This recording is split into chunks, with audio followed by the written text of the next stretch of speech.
Okay, so I switched to another device dahil I think it's the tablet na hindi na talaga makatagal to record a long live video. So I switched to a phone.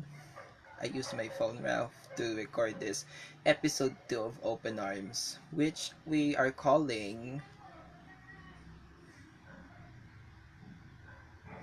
God First, Truth First, Inclusion. So I was going to discuss about inclusion, which is not just for persons with disability. It should also include the elderly, oppressed traditional Catholics, and Christian persecution. So inclusion ay may layunin na hindi lang gawing more productive citizens ng isang country ang mga PWD, pati rin ang mga senior citizens tsaka yung mga na-oppressed na Catholics at mga na-persecute dahil sa kailang paniniwala na ang Panginoong Hesus Kristo ang tanging tagapagligtas. According to the World Health Organization, in socially inclusive societies, older people are able to make valuable contributions in their communities, neighborhoods, and families if their needs are met with dignity, their differences are respected, and their involvement is recognized. Kapag socially inclusive ang society, mas magkakaroon ng contribution ng mga older people sa communities nila basta na yung needs nila ay na susunod tsaka yung mga differences nila ay nare-respeto para na rin sa pagkakakilala ng kailang involvement. Social participation is a key indicator of the overall health and vibrancy of a community. Research has consistently shown that people from lower socioeconomic communities are less likely to be happy with the area they live in, are less likely to volunteer their time, and generally become less involved in community activities. Kapag yung mga nasa lower class background, hindi na magiging ganun kasaya yung mga tao roon sa kanilang area kung saan sila nakatira at hindi rin madalas maka-volunteer ng time at magiging less involved din sa community activities. Poverty remains one of the most fundamental barriers for wider social participation. Dahil dyan, yung kahirapan ay isa talagang barrier para mas makapag-participate ang mga nasa society. All Australians All Australians are entitled to live a life as full as possible within a vibrant and mutually supportive community. Sana ganito rin sa Philippines na ang lahat ay mutually supportive para yung mga kahit mga nasa senior citizen bracket na ay magkaroon din ng life na fulfilled lang. Dito naman sa Pilipinas, more jobs will be generated for the elderly in some branches of KFC, Tokyo, and Pure Gold in the city of Manila. Mas magkakaroon na siya ng pagkakataon na magkaroon pa ng opportunity na magkaroon ng trabaho sa KFC, Tokyo, at Pure Gold sa Manila.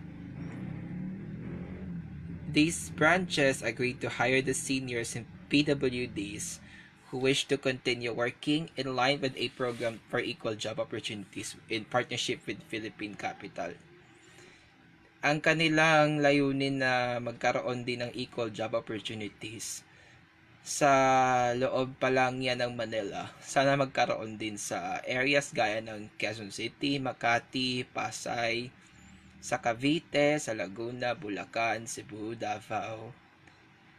Basta lahat ng mga area sa Philippines na may gusto pang elderly na magkaroon ng work.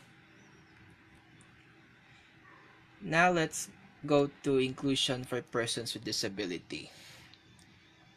Disability inclusion means that people with disabilities must be included in everyday activities and encouraging them to have roles similar to neurotypicals or able-bodied peers.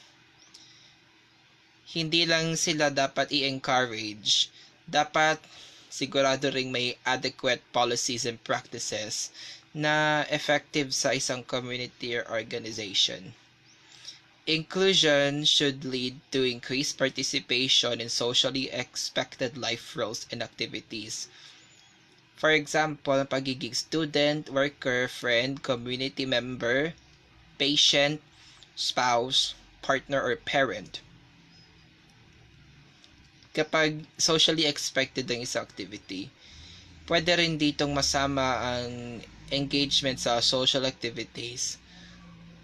Kagaya ng paggamit ng public resources such as transportation and libraries, moving about within communities, receiving adequate health care, pagkakaroon ng relationships, and enjoying other day-to-day activities.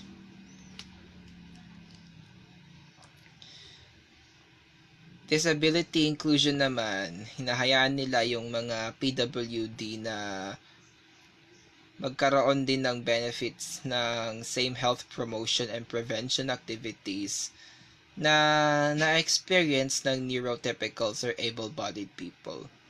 Examples are education and counseling programs that promote physical activity, improve nutrition or ang pagbawas sa usage ng tobacco, alcohol, or drugs, and blood pressure and cholesterol assessment during annual health exams, and screening for illnesses such as cancer, diabetes, and heart disease.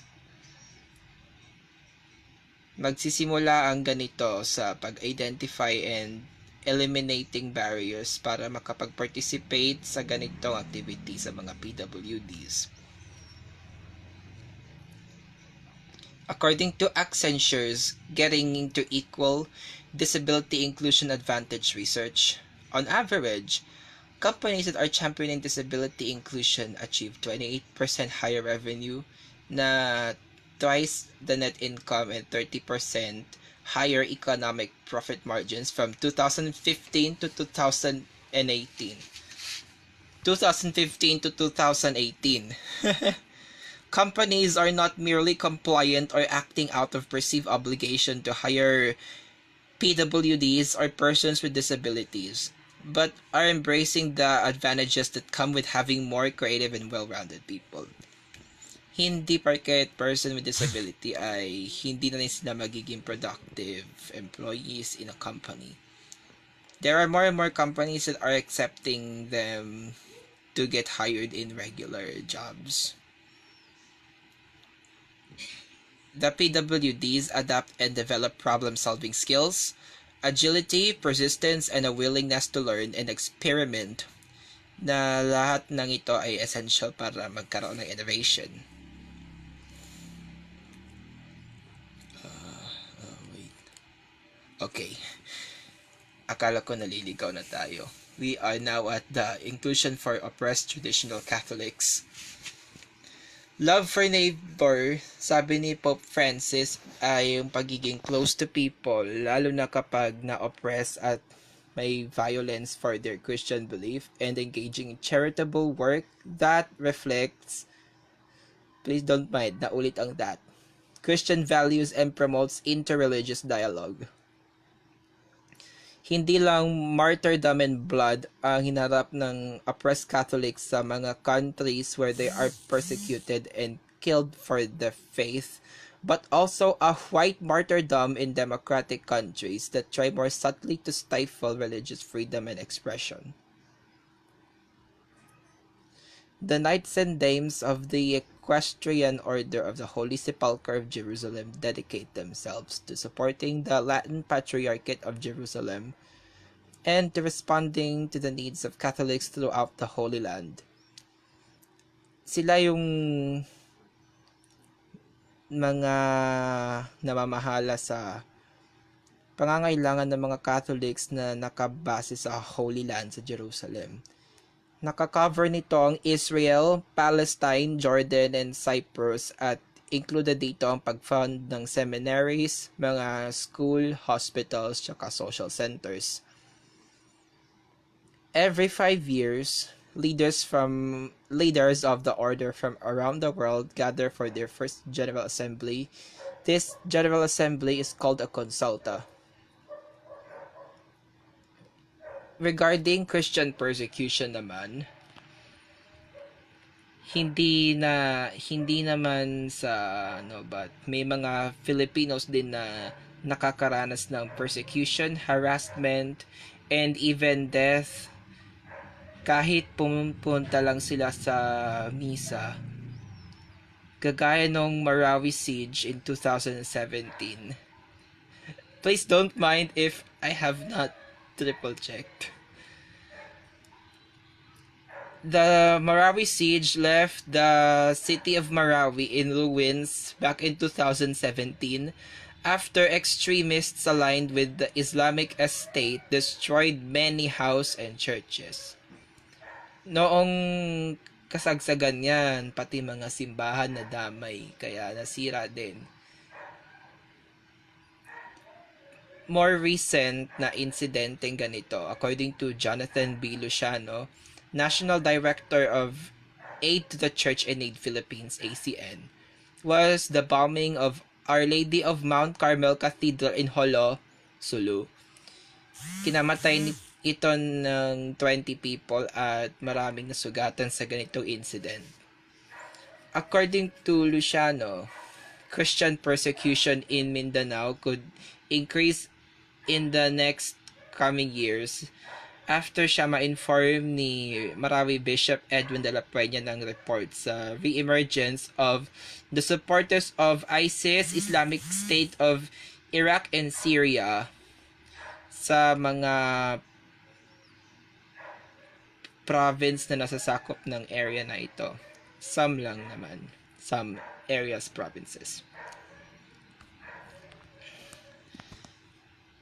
The Red Wednesday campaign started in 2017 and it's held every last Wednesday of November annually. Most recent one was on November 27, 2019. Ang mga nag-participate na parishes and Catholic schools and universities ay nagpailaw ng pula sa kanilang mga simbahan at school buildings. This is done para maging symbol ng pagkamartir ng mga Christians worldwide.